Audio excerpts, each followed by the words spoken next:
Hi, this is Rob Carrig with Carrig Wealth Advisors. Today is Monday, February 17, 2025, President's Day.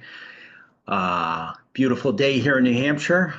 Markets are closed, um, recovering from big snowfall.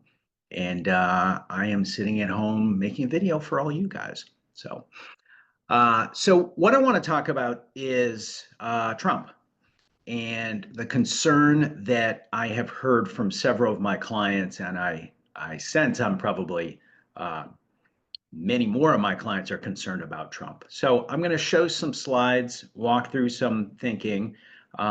Anything I just discussed today, it's either my opinion or I will cite it from sources such as JP Morgan Asset Management. But what I want my clients to do is one of two things: to either just, in the words of Taylor Swift, shake it off and just not get sucked into the day to day noise coming from Washington and just stick to the plan and ride things out. Or plan B, which is maybe have less money in stocks, maybe have some money in a money market account. Money markets are now paying over 4.5%. I guess I can show the source of that being JP Morgan Asset Management for the Fed funds rate. And though that's not the type of return long-term investors get in the stock market, it might make people feel better about the situation that we're in right now. So let me show a few slides and go from there. So this one I've shown before, which is basically just that when your party's not in office, you don't feel good about things. So 8 years of Obama, Republicans or lean Republican, their thoughts on the state of affairs were very low, down here, single digits. Meanwhile, the stock market went up 16% per year for 8 years, compounded. This is all from JP Morgan.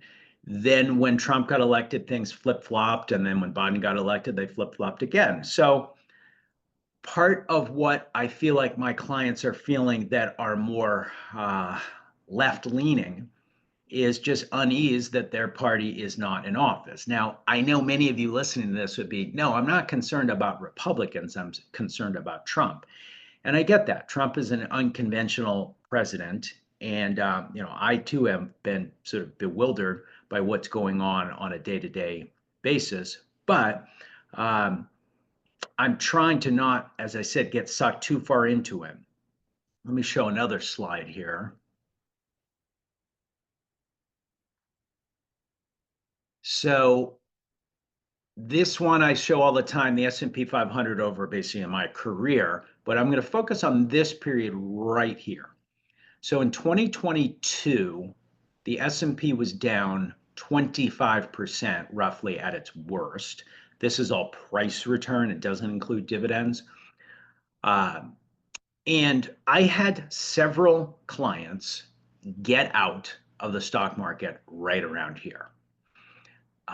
These clients, in my experience, were people that just were not comfortable with Biden. I had two clients say almost the exact same thing to me, which is, Rob, nothing good is going to happen while this guy is president. I mean, there was a lot going on. Some of it might have been his fault. Some of it certainly wasn't. But that's what folks said.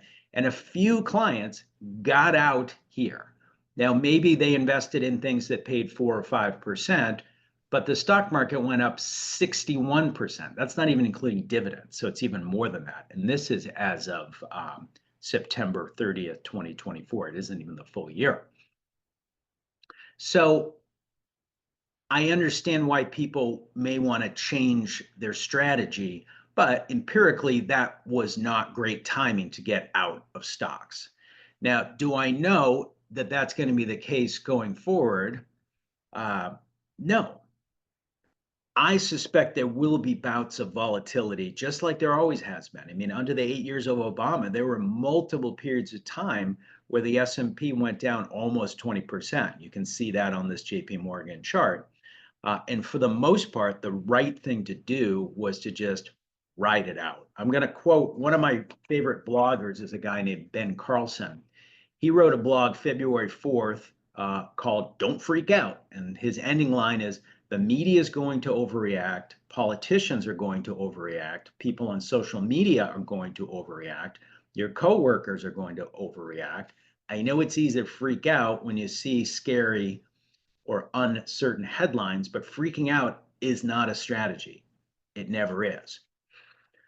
So, what I'm encouraging again people to do is just hang in there, maybe look at an opposing viewpoint. If you're a New York Times reader, maybe try reading the Wall Street Journal. If you're a MSNBC listener, maybe try listening to my favorite, which is CNBC. It's business news, but does tend to be much more down the middle as opposed to far left or far right. So, is it appropriate for you to maybe lighten up, put some money in CDs or treasuries or money market? Maybe it is. I'd much rather have clients make a move like that now than if the market goes down 20%, just like it did in 2022. I want to avoid clients doing what a few of my clients did in 2022. So if you're inclined to do that, now's the time. The stock market is at virtually all-time highs, and we can still get more than 4% in things like CDs and treasuries. So I hope this helps. If you'd like to talk one-on-one, please get in touch. You can reach me at rob.carrig@stewardpartners.com. Have a good day. Thanks.